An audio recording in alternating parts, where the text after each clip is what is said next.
Bonsoir à toutes et à tous. Bienvenue encore une fois à cette soirée d'inauguration de l'Institut des sciences bibliques créé ici à l'Institut catholique de Paris. Le projet vient de nous être présenté. Je me permets juste de reprendre quelques petits points importants. Ce nouvel institut aura donc pour vocation de contribuer au développement de la recherche en travaillant, bien sûr, en partenariat avec d'autres universités pour promouvoir l'exégèse francophone, pas seulement française, l'exégèse francophone, et pour que celle-ci demeure un lieu de discussion, un lieu de dialogue. L'Institut des sciences bibliques permettra aussi de remettre la Bible sur la scène, la place publique, l'espace public, parce que, quoi qu'on en dise, ce livre est un livre actuel qui fait partie du patrimoine et de la culture occidentale, malgré parfois quelques volontés d'exculturation. Alors, l'occasion donc de l'inauguration de l'Institut des sciences bibliques est bien pour faire le point sur cette discipline qu'est l'exégèse, qui, depuis un siècle et depuis la crise moderniste, a suscité à la fois beaucoup d'espoir, mais aussi beaucoup d'inquiétude et parfois aussi quelques désillusions quant à sa capacité à révolutionner le christianisme. Cette conférence, dont le thème porte sur les enjeux et perspectives des études bibliques aujourd'hui, se propose donc d'aborder quelques grands chantiers de l'exégèse contemporaine. Et pour en parler, deux grands spécialistes de la Bible, à ma droite, donc professeur Sophie Ramon, qui est professeur d'Ancien Testament ici à l'Institut catholique de Paris. Vous êtes aussi directrice de l'ELCOA et directrice de l'équipe de recherche Bible et littérature antique. Vous travaillez beaucoup sur les psaumes et d'autres corpus aussi de l'Ancien Testament. Et à gauche, professeur Régis Burnet. Vous êtes professeur à l'Université catholique de Louvain et ici aussi à l'Institut catholique de Paris. Vous travaillez beaucoup sur le christianisme des origines et la réception des récits bibliques. Vous animez d'ailleurs avec professeur Sophie un séminaire de doctorat ici à l'Institut catholique de Paris dont je suis moi-même bénéficiaire. Je vous remercie donc pour ce temps d'échange qui, j'espère, sera fructueux et riche. Alors, sans tarder, il est vrai que dans l'esprit de beaucoup de personnes, notamment des croyants, l'exégèse est une discipline desséchante. Elle fait perdre la foi, parce que voilà, elle s'intéresse davantage à l'histoire du texte qu'à sa signification pour la foi. Et d'un autre côté, pour cette fois-ci du côté plutôt des athées, l'exégèse est une discipline mythiste. À titre d'exemple, il y a quelques mois, Michel Onfray publiait un livre, plutôt un essai, aux éditions Bouquin, ici à Paris, intitulé Théorie de Jésus, biographie d'une idée, où, comme le titre l'indique, il défend l'hypothèse que Jésus n'a jamais existé historiquement, mais qu'il existe simplement en tant que concept hérité donc, de l'espérance messianique du peuple juif auquel on aurait donné forme à travers les récits bibliques. Et pour étayer son hypothèse, je trouve que toutes les paroles qui ont été attribuées à Jésus dans le Nouveau Testament sont déjà contenues dans l'Ancien Testament et c'est la preuve que voilà, cette figure a été construite de toutes pièces. Alors, je me tourne vers vous, professeur Régis Burnet. Pour vous, Jésus, est-ce une idée ou une personne historique ? L'exemple que vous venez de prendre, Père Talaquet, est vraiment, me semble vraiment tout à fait intéressant parce qu'on a... moi, j'ai été extrêmement surpris du relatif succès qu'a eu ce livre sur quelque chose qui est quand même une vieille lune. Et je pense qu'il est très important de faire un institut, de créer un institut des sciences bibliques, au moins pour dire que depuis plus d'un siècle et demi, on a des réponses extrêmement claires sur cette question. Une attestation multiple et continue de l'existence de Jésus. Deux, des sources externes. Alors, je ne vais pas vous les citer parce que, voilà, mais en gros, Tacite, Suétone, Pline le Jeune, Lucien de Samosate, etc. Des sources également externes juives, rabbiniques, hein, on trouve ça dans le Jésus de Nazareth de Klausner. 3, la consistance archéologique des lieux, des institutions. Donc le texte, s'il avait voulu tout inventer, a fait beaucoup de travail pour y parvenir. Et surtout 4, un point extrêmement important qui a été mis en place dès les années 50-60, l'idée que l'historicité fait partie intégrante de cette religion particulière qu'est le christianisme.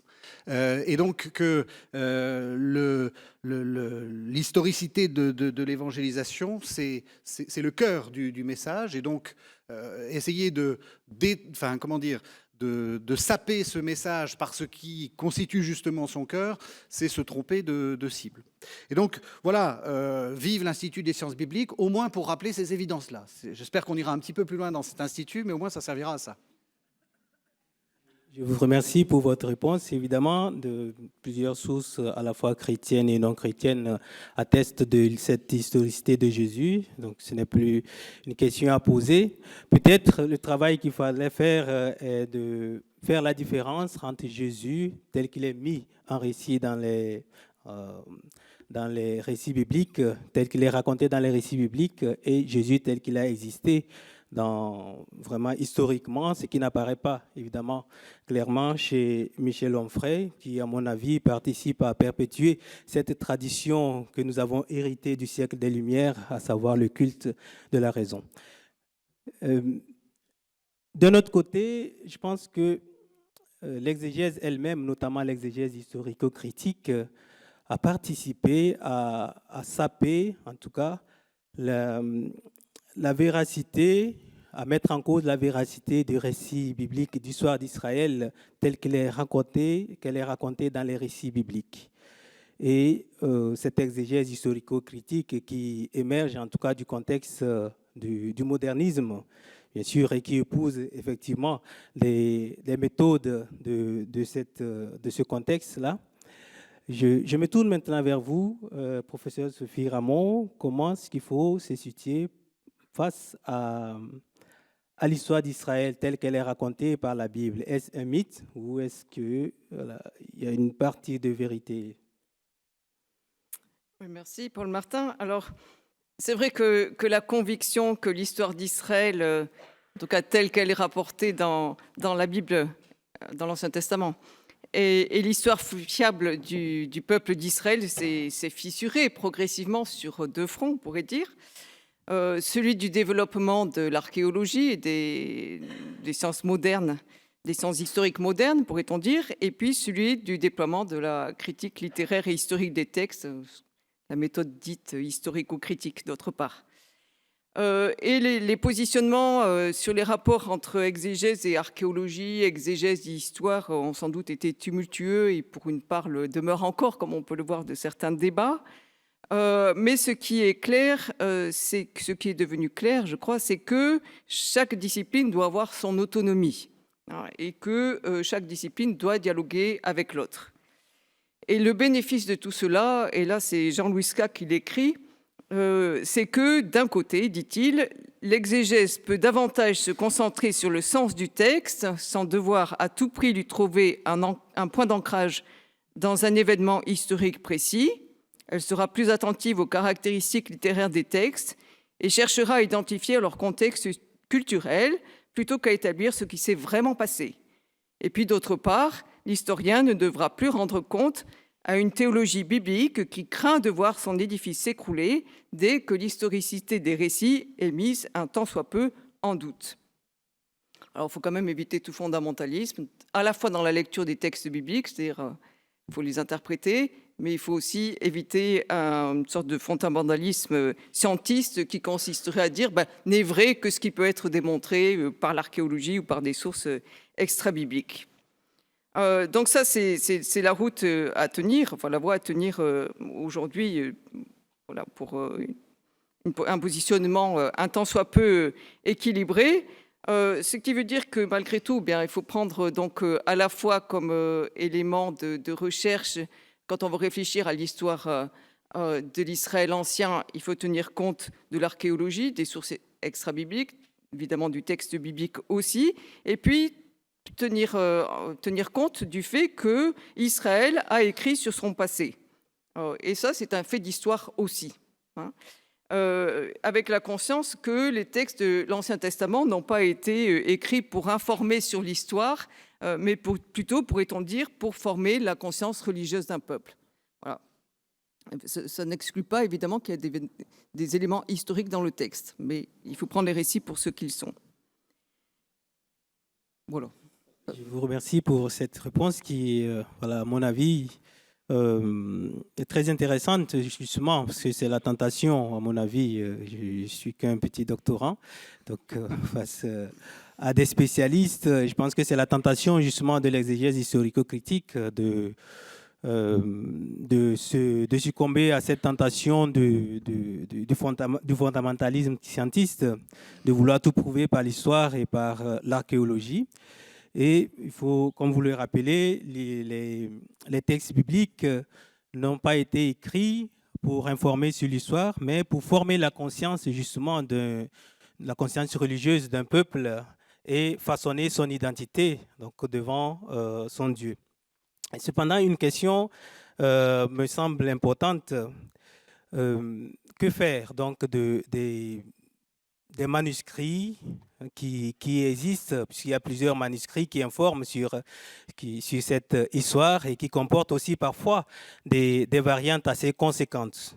Comment se situer face à ces manuscrits-là, professeur Régis Brunet? Alors c'est vrai que depuis, ça c'est une vraie nouveauté, enfin c'est plutôt le retour de quelque chose qui était très à la mode il y a quelques années et qui est en train de revenir en force, c'est la critique textuelle. C'est très étonnant de voir que, donc la critique textuelle, hein, vous savez, c'est l'ensemble des disciplines qui permettent en regardant les manuscrits, de construire un texte qui pourrait être le texte d'origine ou peut-être le meilleur texte, etc. Et c'est vrai que pendant longtemps, on a fait papier-crayon, hein, on a utilisé les ressources qu'on avait à notre disposition, et avec les sciences informatiques, on arrive maintenant à des choses beaucoup plus précises en matière de critique textuelle. On peut très facilement traiter d'un seul clic une série de lieux variants ou une série même de manuscrits. C'est beaucoup plus simple, hein, et puis on peut surtout, ce qui était la chose la plus compliquée dans la critique textuelle, c'était de faire ce qu'on appelait des stémas, hein, donc de faire des arbres pour pouvoir se dire telle variante, ok, elle vient de tel manuscrit qui lui-même a peut-être recopié tel autre, etc. Donc je la garde pas en fonction de son héritage, si vous voulez. Et c'est vrai que depuis quelque temps, on s'aperçoit que la critique textuelle est complètement renouvelée par cela. Et alors, on arrive à des choses très intéressantes. Et je pense que les prochaines années en exégèse vont être consacrées aussi à ça. D'abord, on s'aperçoit que certains manuscrits qu'on considérait comme très très important, très très bon. Et alors, pour ceux qui connaissent, c'est les manuscrits autour du texte alexandrin. Ces manuscrits étaient... Alors, c'est ce que nous donnent les arbres construits par l'informatique, hein, donc il faut peut-être être très prudent hein, avec ça.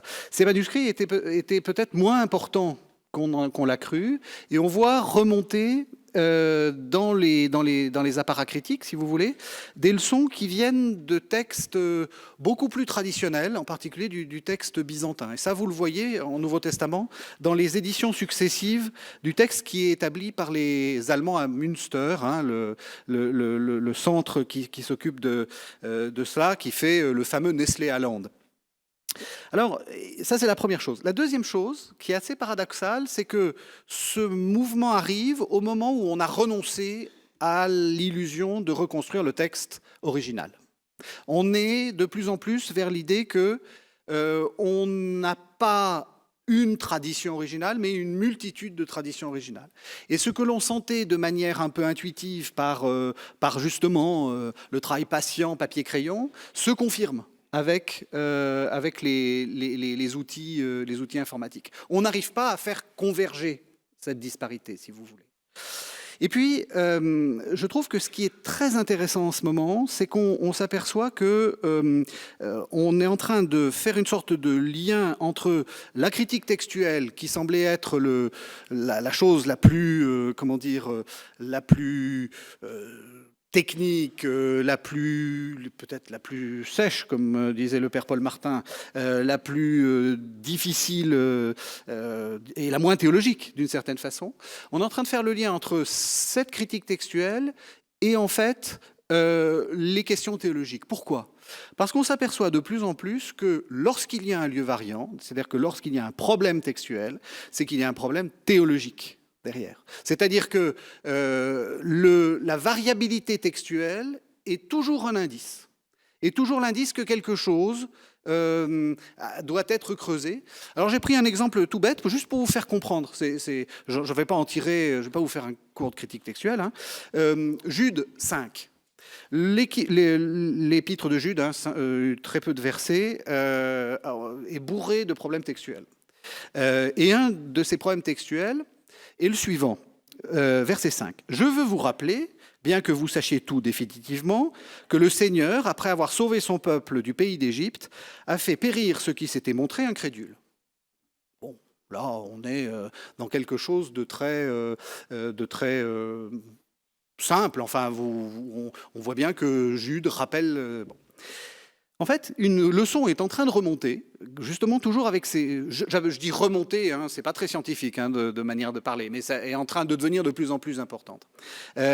Qui dit « Je veux vous rappeler, bien que vous sachiez tout définitivement, que Jésus, après avoir sauvé son peuple du pays d'Égypte, a fait périr ceux qui s'étaient montrés incrédules. » Et là, ça devient intéressant, parce que ça veut dire qu'il y a peut-être des gens, alors, est-ce que c'est Monsieur Jude, est-ce que c'est ceux qui ont recopié, qui avaient déjà l'idée que le Dieu de l'Ancien Testament et le Jésus du Nouveau, si vous voulez, pour aller très vite, finalement sont un.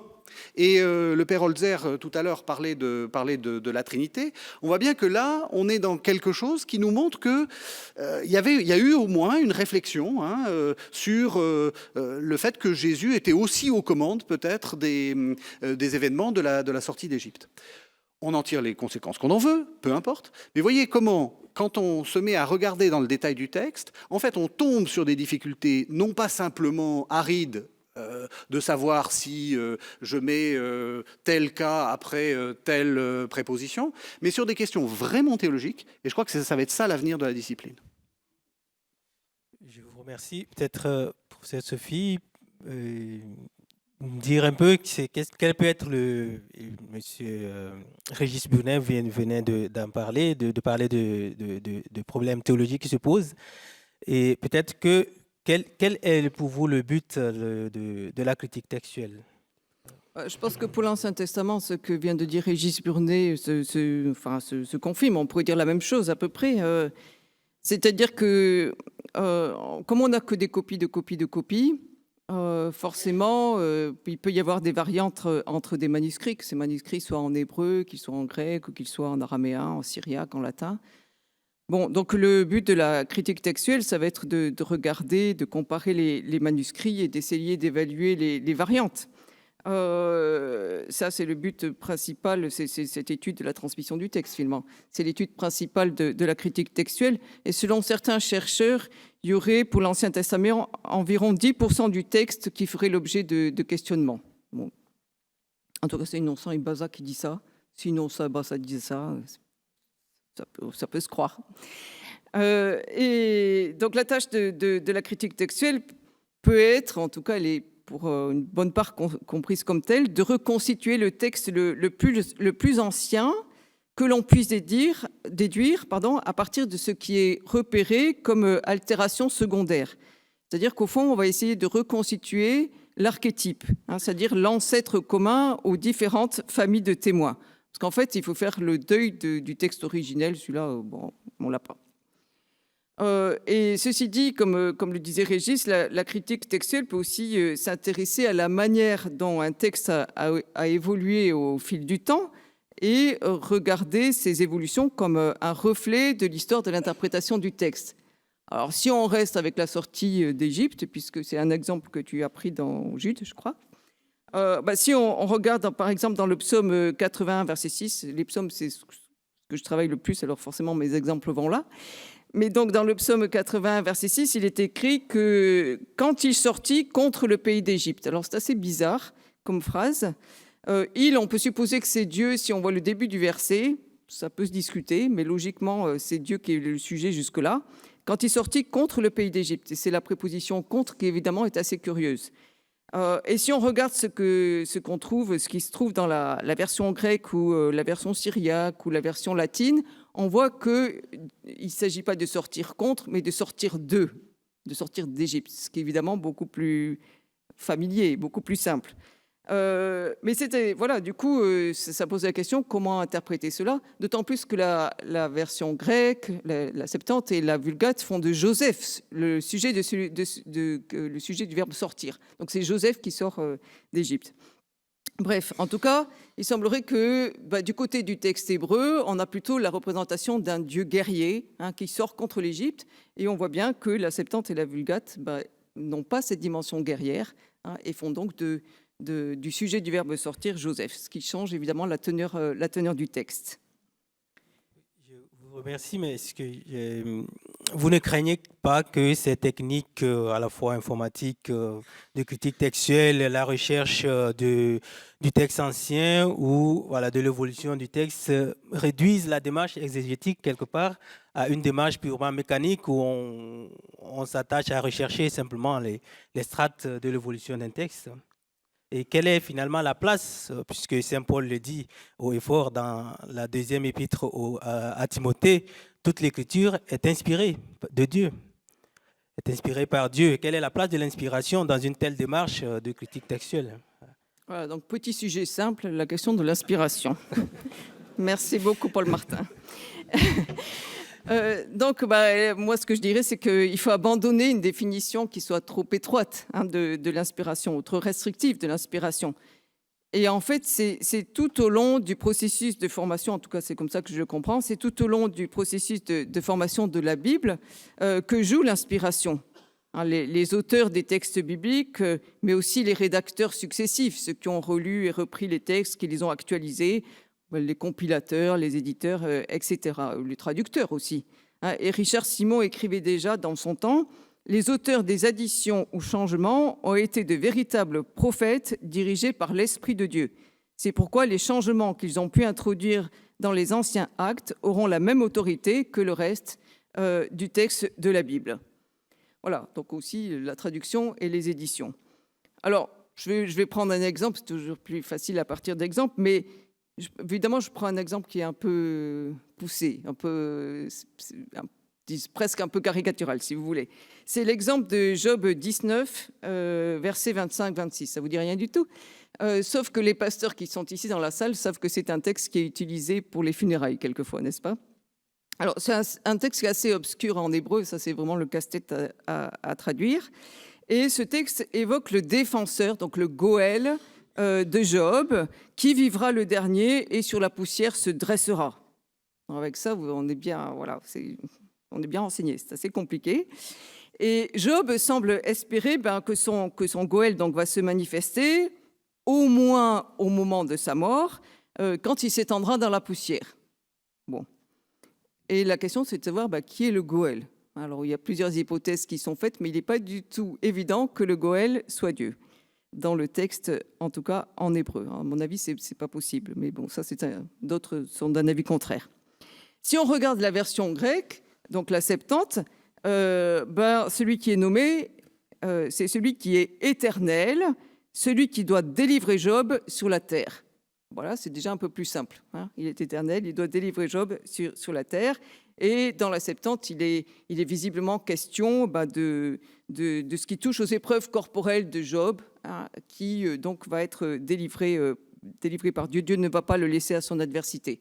Puis si on prenait la Vulgate, qui a visiblement été traduite par un chrétien, alors là, ça devient le Rédempteur et est annoncé évidemment la résurrection. Enfin, c'est ce qui est compris du texte. Quelle version est inspirée? toutes les versions. Avec ça, maintenant, débrouillez-vous, mais il n'y a pas une version qui est à préférer à l'autre. Hein.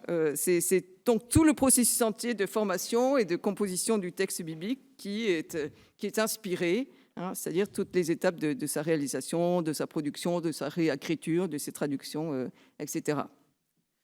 Ce qui voudrait donc dire que chaque auteur biblique est peut-être porteur d'une intention théologique. Je ne sais pas, professeur Régis Burnet, est-ce que cette intention est-elle identifiable dans le texte? Alors, on arrive donc à un deuxième point hein, qui est de cette conférence, qui est effectivement la question de la théologie. Et alors moi, quand les étudiants me posent la question, j'ai un texte que je cite en permanence, qui est Jean 20, 30, 31. Jésus a opéré sous les yeux de ses disciples bien d'autres signes qui ne sont pas rapportés dans ce livre. Ceux-ci l'ont été pour que vous croyiez que Jésus est le Christ, le Fils de Dieu, et pour qu'en croyant, vous ayez la vie en son nom. Dire qu'il n'y a pas d'intention théologique, le texte là le démontre, démontre que c'est l'inverse qui est vrai. On pourrait presque se demander si le texte de Jean n'est pas une sorte de machine à produire de la croyance. On peut peut-être même se demander si il n'y a pas une sorte d'intention un peu presque qui va au-delà même du texte, hein, une sorte d'ambition un peu délirante de l'auteur. Non seulement c'est une machine à produire de la croyance, mais c'est aussi une machine à produire du salut. Hein. Donc évidemment, on peut se demander ce que l'auteur veut dire. Donc il me semble que si on veut aller jusqu'au bout de cela, qu'il est nécessaire que les exégètes aient une place centrale dans les facs de théologie. Je suis en train de plaider un peu pro domo. Alors, selon les confessions, je comprends que cette place puisse être une place plus ancillaire, c'est comme ça qu'on disait autrefois dans la théologie catholique, c'est-à-dire au service d'eux, hein, mais vous savez, hein, c'est comme dans Marthe et Marie, il y a toujours une meilleure place, mais si personne ne s'occupe de la soupe, personne ne mange. Donc, pourquoi pas avoir cette place ancillaire? Finalement, ça ne me dérange pas. Ou alors, si vous êtes plus protestant, vous pouvez vous dire que c'est même le cœur, en fait, d'une fac de théologie. C'est-à-dire que la théologie biblique, c'est la théologie. Mais il me semble que cela suppose, et je vais me tourner tout de suite vers Sophie, cela suppose que les exégètes, en même temps, fassent un effort. L'effort, c'est d'accepter qu'on fasse aussi de l'exégèse, non pas comme ils ont l'habitude de le faire, c'est-à-dire à être extrêmement soucieux de la théologie d'un auteur. Ce que dit Paul de Tarse de la résurrection n'est pas la même chose que ce que dit Matthieu et pas la même chose que ce que dit le livre de l'Apocalypse. Donc ça, c'est ce qu'on apprend en exégèse. Et il faut apprendre peut-être aussi que d'autres perspectives sont possibles et peut-être, par exemple, accepter qu'on fasse une théologie de tout le Nouveau Testament. Donc faire quelque chose de très difficile pour un exégète qui consiste à dire je considère que ce que dit Paul et ce que dit Luc et puis même ce que dit Jude, je les mets ensemble pour construire une théologie globale. Et ça, je pense qu'on a quelque chose un effort à faire. C'est ce qu'on appelle l'exégèse canonique.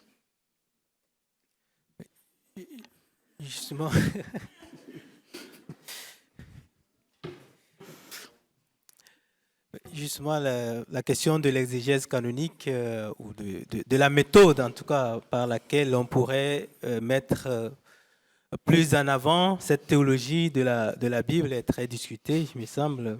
Les exégètes, il y en a, Child par exemple, qui rejettent à la fois l'historico-critique et à la fois les méthodes synchronistes, qui pensent que l'exégèse d'un livre biblique doit se faire à l'intérieur même du canon. Et quelle est la méthode, professeur Sophie, qui pourrait permettre donc de mettre en avant, en exergue cette théologie, en tout cas de la Bible? Vous avez remarqué que toutes les questions difficiles, c'est pour moi. Hein, mais bon. C'est la question d'une exégèse théologique, finalement. Mais alors l'exemple que vous citez de Childs, en fait, je pense qu'il faudrait aller lire ce que dit Bourgine à son sujet dans un livre qui s'appelle Bible oblige, quand même, avec un titre pareil, on n'oublie pas, qui est publié en 2019, qui a été publié en 2019, et il objecte à Childs que son approche canonique, en tout cas la manière dont Childs comprenait l'approche canonique, je cite, n'est pas parvenu à traduire une légitime préoccupation théologique en une démarche exégétique féconde qui intègre la critique historique et littéraire. Et en fait, c'est parce que son modèle laisse assez peu de place à la compréhension du canon comme processus. Enfin, c'est un des reproches qu'on peut lui faire. Il comprend davantage, il met davantage l'accent sur la compréhension du canon comme structure. Et de façon contradictoire, d'ailleurs, il insiste sur la dimension normative de la forme finale du texte biblique. Alors, c'est un vaste débat, cette approche canonique. Toujours dans l'exégèse du psaume, dans les années 2016, on trouvait que c'était très prometteur l'exégèse canonique du psautier, c'est-à-dire comprendre un psaume à l'intérieur du psautier canonique et voir dans le psautier donc de la Bible un livre ayant une intention et un message théologique. Mais en fait, aujourd'hui, c'est très discuté. C'est assez amusant de voir les textes qui sont produits sur le psautier. Il y a vraiment les deux tenants des deux positions, ceux qui défendent l'exégèse canonique du psautier et ceux qui disent non, il faut interpréter chaque psaume indépendamment de son contexte. Parce qu'au fond, si on regarde à Qumran, on voit qu'il y a des manuscrits qui ont d'autres organisations des psaumes. Les psaumes ne sont pas dans le même sens, ils n'ont pas le même ordre, ils ne sont pas toujours les mêmes. Et donc, qu'est-ce que ça veut dire, au fond, que c'était exégèse canonique ? Et puis, il me semble qu'il faut partir du fait que toute une partie de la littérature biblique s'est constituée à partir de la réception de traditions et de textes plus anciens. Alors, ce qui fait que l'Ancien Testament, mais on pourrait dire aussi le passage de l'Ancien au Nouveau Testament, mais l'Ancien Testament peut se définir comme une littérature de réécriture, d'actualisation. Il est indéniable aussi que les textes bibliques parlent de Dieu, ou parlent de l'humain d'ailleurs, d'une manière assez diversifiée. Et pourtant, il y a quelque chose qui se dessine. On pourrait dire que dans leur forme littéraire, il y a des éléments structurels qui signalent un certain degré d'unité à la fois textuelle et théologique. Et donc, il faut tenir compte à la fois de la pluralité des positions, du dialogue que les positions ont les unes avec les autres à l'intérieur du texte biblique, et puis de cette unité, on pourrait dire, textuelle et théologique. Donc, c'est un équilibre qui est assez délicat de mon point de vue. Mais il y a en tout cas une chose qui m'apparaît clairement. Je ne sais pas si mes collègues exégètes seraient d'accord dans la salle, mais c'est que pratiquer une exégèse théologique ne relève pas d'une méthode ou d'une autre. J'aime bien ce qu'écrit Conrad Schmitt à ce sujet. Il écrit « L'exégèse historico-critique devient historiquement peu crédible lorsqu'elle dévalorise la dimension théologique des textes bibliques. Et l'interprétation théologique des textes bibliques se dégrade en docétisme lorsqu'elle donne priorité au coefficient théologique sur le coefficient historique de l'interprétation textuelle. L'exégèse historique reste fidèle à son caractère historique uniquement lorsqu'elle est réalisée avec une sensibilité théologique concomitante. Inversement, une exégèse théologique qui souhaite rester fidèle au texte et à son contenu ne peut diverger radicalement dans son approche de l'exégèse historique orientée vers le texte. Ça veut dire quoi ? Ça veut dire qu'il faut prendre au sérieux la nature du texte et que le mode de pensée du texte biblique, qui peut être considéré comme théologique dans la mesure où sa vision du monde est marquée par sa référence à Dieu. Voilà. Et puis, ces textes sont nés au sein de communautés de foi, ils ont été transmis au sein de communautés de foi, et ils font l'objet de lectures et d'exégèses théologiques diverses au sein de ces communautés de foi, et donc, en quelque sorte, ils obligent à une démarche théologique, si on prend en compte donc, ce fait-là. Donc, il s'agit de prendre au sérieux le geste théologique des textes bibliques et la composition progressive de ce qui est devenu la Bible. Je vous remercie pour cette réponse claire. Je comprends donc que pour une exégèse équilibrée. Aucune méthode n'est pratiquée pour elle-même, parce que la méthode doit produire, en tout cas conduire à la théologie, et que la théologie et la recherche théologique d'un texte ne doit pas se faire sans non plus une méthode. Alors, que faire? Puisqu'on a abordé la question de l'exégèse canonique, que fait-on des écrits apocryphes? Alors ça aussi, je pense qu'il y a une évolution par rapport à la manière dont on perçoit le monde apocryphe.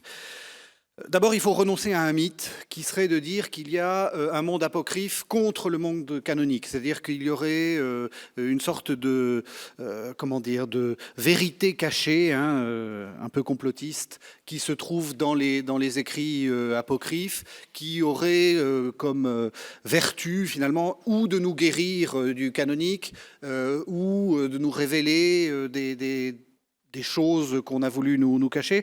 On se rend compte de plus en plus que les grands textes dont on a qu'on a publié avec beaucoup de publicité, je pense par exemple à l'évangile de Thomas ou à l'évangile de Philippe, on s'aperçoit que ces textes sont en réalité beaucoup plus tardifs qu'on a cru. Alors je prends un exemple simple, l'évangile de Thomas, vous savez, c'est une série de paroles de Jésus dont on a cru reconnaître qu'elles étaient plus authentiques. Manque de chance, on s'aperçoit que la majorité d'entre elles se retrouvent en fait dans les évangiles, et de plus en plus on est en train de reculer, ou d'avancer plutôt, la date d'écriture du recueil, 3e, 4e siècle. À ce moment du 3e, 4e siècle, c'est clair qu'on connaissait les écrits canoniques, qu'il y avait un canon, et donc l'évangile de Thomas est en réaction avec ce canon. Autre exemple aussi très connu, l'évangile de Judas. On a dit l'évangile de Judas oppose un Jésus qui aurait fait un pacte avec Judas aux apôtres, et ce Jésus qui finalement fait le pacte de tu me livreras avec Judas, c'est le véritable Jésus. Ça dit surtout qu'au 3e, 4e siècle, époque d'écriture du texte, il y a probablement des communautés qui sont en opposition avec ce qu'on appelle la Grande Église. Alors ça, c'est pas nouveau, qu'il y ait des oppositions envers Pierre, son successeur, les apôtres et leurs successeurs, c'est pas nouveau. Et donc, ça ne dit que ça. Ça dit qu'il y a qu'en fait, ces textes-là sont des textes polémiques. Ça ne dit rien sur la vérité, sur une quelconque vérité historique. Alors, ce qui est intéressant, c'est, une fois qu'on a dit ça, c'est de se rendre compte que utiliser les apocryphes, c'est utile en amont et en aval des textes que l'on étudie. Moi je suis néo-testamentaire, donc je vais prendre des exemples dans le Nouveau Testament. Si vous étudiez le livre d'Hénoch, qui est alors très compliqué à dater, très compliqué même à essayer de trouver une unité, mais peu importe, c'est un texte composite de ce qu'on peut appeler le judaïsme du Second Temple. Donc si vous étudiez ce livre d'Hénoch, ça vous permet d'avoir une sorte de chaînon manquant finalement entre ce que nous disent les textes de l'Ancien Testament et ce que nous disent les textes du Nouveau. Et en particulier le fait que tout d'un coup, on a l'impression que les chrétiens sont pris dans une sorte de fièvre apocalyptique, eschatologique, s'intéressent aux fins dernières, ce que ne faisaient pas du tout, en apparence, les textes de l'Ancien Testament. Ça nous montre que justement, il y a dans ce judaïsme de l'époque de Jésus, qu'on appelle traditionnellement le judaïsme du Second Temple, ça nous montre qu'il y a une sorte de ferveur apocalyptique, qu'il y a des milieux qui ont cette fibre-là, si on peut dire, et que ces milieux ont en fait une influence directe sur le christianisme. Donc, utiliser les apocryphes, c'est aussi une manière, c'est des éléments supplémentaires c'est des documents supplémentaires pour comprendre les textes que l'on étudie en amont. Et en aval, Le fait que, par exemple, il y ait des évangiles de l'enfance nous renseigne finalement assez peu sur le petit Jésus, sa gentille mère et leur papa si compréhensif, mais nous dit des choses très importantes sur le culte marial. Les récits apocryphes des apôtres, des actes des apôtres, nous donnent des exemples très clairs de l'évolution des premières communautés. Et de même, on peut se poser la question de certains textes paracanoniques, le fameux Pasteur d'Hermas, qui nous donne des renseignements extrêmement précieux sur le milieu qui est juste après, finalement, le milieu d'écriture des textes canoniques. Et donc je crois qu'il va falloir un peu abandonner cette idée d'apocryphe, parce que apocryphe laisse penser qu'il y a quelque chose d'un peu dangereux. Je pense qu'il va falloir plutôt parler de paracanonique et d'assumer qu'on fait aussi du paracanonique. Je vous remercie. Et nous allons aborder peut-être un troisième point, non moins important, la question des exégèses contextuelles. Par exégèse contextuelle, j'entends les exégèses qui prennent en compte les différentes problématiques de notre temps, l'exégèse féministe, l'exégèse écologiste, l'exégèse raciale, donc avec notamment en Afrique le développement de ce qu'on appelle les LAB, les lectures africaines de la Bible, qui sont en vogue depuis quelques décennies maintenant, et qui veulent rendre justice aux textes bibliques qui parfois ont été instrumentalisés au service pour servir le racisme, l'apartheid, etc. Alors, quels sont, d'après vous, les avantages, les atouts et les écueils de ces exégèses situées? Alors moi, je vais faire un plaidoyer pour ces exégèses situées. Je pense que ceux qui disent que c'est du wokisme, que c'est une manière qu'il y a un agenda caché dans les études de genre, etc., sont tout simplement des ignorants. Il y a des excès dans ces études situées, c'est clair, mais je pense qu'il faut d'abord commencer à les comprendre, à les connaître et essayer de voir à quel point ce sont des exégèses utiles. Alors je vais prendre un exemple particulier qui est l'exégèse post-coloniale ou décoloniale. D'abord, il y a un fait que je crois que nous devons, c'est notre devoir en tant que professeurs dans des facultés de théologie, il y a un fait que nous devons rappeler, c'est que la Bible est venue dans les bagages du colonisateur. Et qu'on le veuille ou non, l'exégèse est une discipline qui est imposée par les Européens et les Américains au reste du monde. Pendant 150 ans, nous avons fait de l'exégèse à la Bultmann, nous avons fait de l'exégèse à la Käsemann, nous avons fait de l'exégèse à la Loisy, puisqu'on a parlé de Loisy, etc. Jusqu'à présent, il me semble que ce sont plutôt des hommes, plutôt des blancs et plutôt des prêtres. Et ça, ou des prêtres ou des pasteurs. Ça, qu'on le veuille ou non, c'est un fait. Et ce fait, je pense que jusqu'aux années 2000, on a eu du mal à l'admettre. Et moi, je dis souvent à mes étudiants qui viennent du sud global, comme on dit maintenant, ou quel que soit le nom que vous donnez à ça, je ne vous apprends pas à faire de l'exégèse, je vous mets au standard de l'exégèse européenne. Ça, je crois que c'est un fait qu'il faut absolument que l'on maintienne et que l'on dise comme préalable. Ensuite, je pense qu'il est important de rétablir l'équilibre au profit, justement, des exégèses venus d'Amérique du Sud ou des exégèses venus d'Afrique ou d'Asie, peu importe. Pour deux raisons. D'abord, c'est une question de justice et ensuite, c'est une question herméneutique. Une question de justice, il me semble, c'est-à-dire qu'il est indispensable de montrer la place dans nos textes des femmes, des Africains, des peuples colonisés. Je pense aussi qu'il est, le père Paul Martin vient de le dire, qu'il est indispensable de dénoncer le racisme de certaines interprétations passées. Il me semble que c'est une question, je ne vais pas vous en donner, mais je peux vous donner des dizaines et des dizaines d'exemples qui le montrent de manière extrêmement claire. Et je pense qu'il est très utile et très juste d'étudier d'autres traditions de lecture, Par exemple, ce que font les communautés de base dans des milieux proches de la théologie de la libération, c'est extrêmement intéressant en exégèse. Premier point. Et deuxième point, je trouve que c'est une question utile même en herméneutique, pour une raison simple, c'est que pour moi, les textes de l'Ancien et du Nouveau Testament sont des textes de gens qui sont en situation de minorité. Et ça, on l'a bien vu, par exemple, pour l'Apocalypse. L'exemple, et quand on lit l'Apocalypse, la première chose qui nous saute au visage, c'est très violent. Oui, c'est un texte très violent. Alors on écrit des textes pour essayer d'amoindrir la violence, etc. L'exemple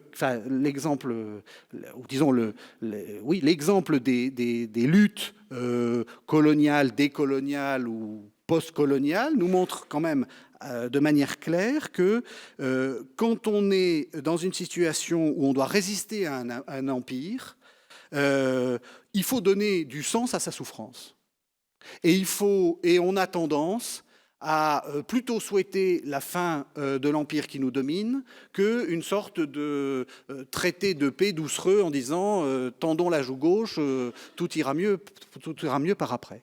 Donc je pense qu'on peut comprendre aussi la violence de l'Apocalypse par le fait que ce sont des gens qui sont en situation de minorité, qui sont martyrisés, donc qui ont souffert, et qui sont dans une situation de semblable. Alors, il faut faire très attention quand on dit semblable, mais semblable à une situation de colonisation. Je termine là-dessus. L'écueil, par contre, c'est de plaquer les choses et de dire ce qui se passe au Chiapas, c'est la même chose que ce qui se passe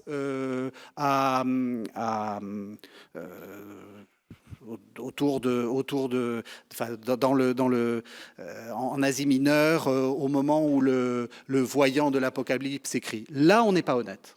Là, on fait quelque chose qui est malhonnête. C'est-à-dire qu'on a le droit de dire « cela me rappelle », on a le droit de dire il y a des situations proches, mais en tant qu'historien, il faut être très, très prudent et se dire ce sont des situations différentes et soyons très prudents dans notre comparaison.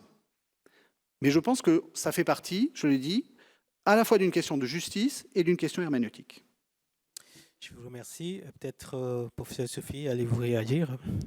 Oui, alors moi, il me semble que effectivement, l'intérêt des lectures contextuelles, c'est que elles ont peut-être pris en compte un critère herméneutique qui était peu pris en compte jusque-là, c'est celui du lecteur, de l'expérience du lecteur et de sa situation contextuelle, son passé, sa culture, etc. C'est-à-dire, au fond, elles mettent à jour ou elles nous rappellent que personne n'entre nu dans un texte. Hein, et que donc on va au texte avec ce que l'on est, avec ses propres présupposés. Et que ça peut être intéressant d'interroger ces présupposés sans craindre d'apparaître moins scientifique. Je vais prendre un petit exemple qui m'a beaucoup amusé, mais j'ai lu des choses sur le Cantique des Cantiques ces derniers temps. Et alors, il y a une phrase dans le Cantique des Cantiques au premier chapitre qu'on ne sait pas très bien traduire, en tout cas qui peut se prêter à une double traduction. Soit on traduit que la femme est noire et belle, ou bien qu'elle est noire mais belle. On peut faire les deux. Alors choisissez. Alors, dans un livre que j'ai lu, un livre collectif, il y a un auteur qui dit que la Bible n'est pas raciste et que donc, dans le contexte littéraire, cette phrase, elle renvoie au fait que la femme, en fait, elle ne peut pas prendre soin de sa beauté parce que, comme elle travaille dans le jardin, eh bien, sa noirceur provient du travail au jardin, elle est toute la journée au soleil. Et donc, cet auteur traduit noire, mais néanmoins belle. Et puis, un autre auteur, dans le même ouvrage, démontre que, en fait, il y a un discours racial juif axé sur le fait d'être blanc ou noir qui a existé depuis l'Antiquité jusqu'au temps moderne et que le cantique est né dans un contexte culturel de montée de discorde ethnique. Et donc, il traduit « Je suis noir et j'ai de l'allure ». Voilà. Alors, on pourrait discuter les arguments exégétiques de ces deux auteurs, qui sont tous les deux des auteurs reconnus, voilà, et on ne peut pas douter de leur scientificité, mais on peut toujours discuter donc leurs arguments, mais on peut aussi discuter finalement leur parti pris, leurs présupposés. Comment est-ce que chacun va au texte? Et il me semble que les lectures contextuelles ne sont pas subjectives ou ne sont pas fantaisistes dès lors, mais uniquement dès lors, qu'elles se servent des méthodes classiques, hein, et que donc aussi elles interrogent leur parti pris. Alors, on pourrait, voilà, en particulier nommer l'exégèse féministe qui montre, mais ça, l'exégèse historico-critique l'avait déjà fait au fond, hein, que le milieu d'écriture de la Bible était patriarcal. Bon, la Bible a été écrite par des hommes pour des hommes. Bon. Mais donc voilà, l'exégèse contextuelle féministe en particulier nous rappelle ces éléments qui sont des éléments très importants. Le risque, c'est la militance. Hein, le risque, c'est quelquefois que ces lectures sont militantes et que du coup, elles ont tendance à tirer le texte ou à se servir du texte, à instrumentaliser le texte à partir donc de leurs propres présupposés. Donc je crois que là aussi, c'est une affaire de mesure et d'équilibre et surtout de dialogue avec des approches plus classiques. Je vous remercie pour ce temps d'échange riche et enrichissant. Nous arrivons au terme de cette conférence. Il est difficile de conclure si nous avons ouvert divers dossiers et sans doute qu'il reste d'autres champs à explorer, mais nous n'allons pas abuser de votre patience, de la patience des auditeurs. Peut-être qu'il est temps de vous offrir une petite pause en musique et le temps de digérer tout ça. Et voilà. Donc, merci professeur Sophie Ramon et professeur Régis Burnet pour ce temps. Merci à vous.